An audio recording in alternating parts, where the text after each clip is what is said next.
Baik, di sini saya akan memperkenalkan diri terlebih dahulu.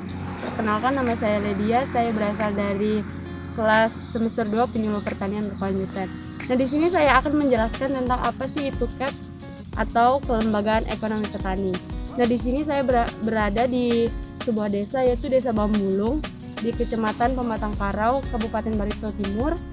Nah, di sini saya akan menjelaskan pengembangan secara sistematiknya atau penjelasan di daerah sini, yaitu tentang kelembagaan ekonomi petani. Nah, di sini tentunya kita mengembangkan sebuah kelembagaan ekonomi petani itu tentunya banyak syarat atau program atau proses-proses tertentu. Nah, di sini kita akan masuk kepada materi yang pertama, yaitu yang pertama adalah dasar hukum.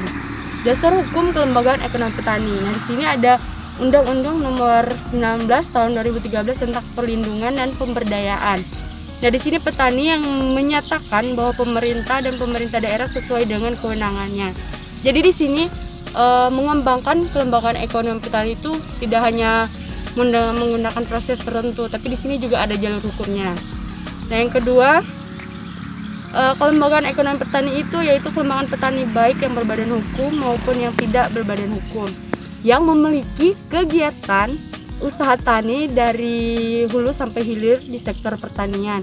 Nah, di sini pasti banyak atau kegiatan-kegiatan lain, misalkan dari PWT atau gapoktan lain yang berperan di sistem pertaniannya. Nah, ini kita akan masuk ke bagian yang ketiga, yaitu strategi yang ditempuh dalam penumbuhan dan pengembangan kelembagaan ekonomi pertanian ini. Sini kita apa sih strateginya yang perlu kita tempuh dalam pemenuhan atau pengembangan KEP ini. Nah, yang itu termasuk ada dua. Yang pertama penumbuhan kelembagaan ekonomi petani, yang kedua adalah pengembangannya. Di sini kita juga perlu mengevaluasi usaha tani tersebut agar kita tahu bagaimana cara mengembangkan dan yang pastinya mengembangkan dulu. Nah, di sini kan kalau kita sudah tahu mengevaluasi bagaimana usaha taninya, tentu kita bisa mengembangkannya untuk lebih baik lagi. Nah, masuk poin yang keempat, yaitu strategi pengembangan lumbung padi.